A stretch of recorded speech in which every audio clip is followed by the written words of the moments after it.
I'm back to zero. So ఇప్పుడు ఏం లేదు నాకు. I have to again restart. మన 12th ఫెయిల్ అని ఒక సినిమా వచ్చింది, దాంట్లో రీస్టార్ట్ చేస్తూనే ఉంటాడు హీరో, పాట కూడా ఉంటది, అందరు అప్రిషియేట్ చేసిన మూవీ అది. అట్లా నా లైఫ్ లో కూడా ఇప్పుడు ఐఏఎస్ క్రాక్ చేద్దామని పోయి ఇంటర్వ్యూలో ఫెయిల్ అయ్యో, లేకపోతే ఎగ్జామ్లోనే ఫెయిల్ అయ్యో, మళ్ళీ ఏం చేయాలో అర్థం కాదు చూడండి ఒక సిచ్యువేషన్. అట్లాంటి సిచ్యువేషన్ ఇది. అండ్ నిన్ననే ఒక థాట్ వచ్చింది, ఇంప్లిమెంట్ కూడా చేసిన. మీ ఇంటర్వ్యూ కాల్ వచ్చింది కదా నాకు, దాని తర్వాత నేను I had a few meetings అనమాట. ఇట్లా కాదు, రీస్టార్ట్ చేయాల్సిందే. ఈ గ్యాప్ లో నేను ఏ ఇంటర్వ్యూ ఇయ్యలే, ఏ సెషన్ తీసుకోలే, అప్పుడొకప్పుడు ఒక 2-3 రీల్స్ చేసిన అంతే. ఇది నాకు new beginning, this is second life to me. And yesterday I have decided I'm going to launch organic farming all alone this time.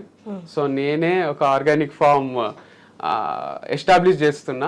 And name కూడా నిన్ననే రిజిస్టర్ చేయించినాం. దాని పేరు ఆర్గానిక్ యుగం. సో షాప్ పైన కూడా బోర్డు అంతా ఆర్గానిక్ యుగం అని వస్తుంది. ఆర్గానిక్ యుగం అంటే, యుగం అంటే ఒక ఎరా, ఒక జనరేషన్. సో మనది కలియుగం అని అందరికీ తెలుసు. కలియుగం అంటే ఒక నెగటివ్ వైబ్, అది అంటే మొత్తం డార్క్నెస్ అన్నమాట. అంటారు కదా, ఏదైనా తప్పు పని చేస్తే అరే ఇది కలియుగం రా, కలియుగం వచ్చేసింది, మనం ఉన్నది కలియుగం. ఫస్ట్ కలియుగ ఫార్మ్స్ అని పెడదాం అనుకున్నా, అది నెగటివ్ ఉంది.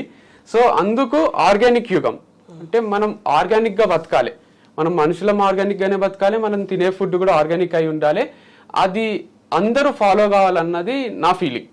సో అది ఎంత వీలైతే అంత స్ప్రెడ్ చేద్దామని డిసైడ్ అయినా. సో ఈ ఫార్మింగ్ లోకి వచ్చి ఒక మంచి ల్యాండ్ తీసుకొని మళ్ళీ ఫార్మింగ్ స్టార్ట్ చేసి, మళ్ళీ షాప్ ఎస్టాబ్లిష్ చేసి, మళ్ళీ రీస్టార్ట్ చేసి, మళ్ళీ అన్బిలీవబుల్ ఒక సంస్థని నెలకొల్పి ఈసారి ఇంకా పెద్ద చేద్దామని అనిపించింది. ఎక్కడ ఉండబోతుంది అది ఫామ్? మేము ఉండేది అల్మాజ్ కూడా, ఎల్బీరా గారి దగ్గర. చుట్టుపక్కల చూడమని ఒక 2-3కి చెప్పిన, మీడియాలు ఇంకా అనౌన్స్ చేయలేదు, చేస్తే చాలా మంది చూసి పెడతారు. సో ఒక చిన్న రీల్ చేద్దాం అనుకుంటున్నా, ఇట్లా అల్మాజ్ కూడా దగ్గర ఏదన్నా మంచి ల్యాండ్ ఉంటే చెప్పండి అని. దాని దగ్గరలో ఒక 1/2 hour డిస్టెన్స్ లో ల్యాండ్ తీసుకొని చేద్దాము అని. దాంతో పాటు కొన్ని ప్రోడక్ట్స్ వెబ్సైట్ లో, షాప్ లో ఉంటాయి, people can purchase them. So that will be survival to me and it will be helpful to others. మనం బెనిఫిట్ కావాలి, అవతల వాళ్ళు బెనిఫిట్ కావాలి. లైఫ్ లో ఏదైనా చేస్తే అట్లా చేయాలనిపిస్తుంది. So this is one thing. Recent గా యూఆర్వి స్పోర్ట్స్ అని ఒకటి అనౌన్స్ చేసినాం, నేను మా అన్న.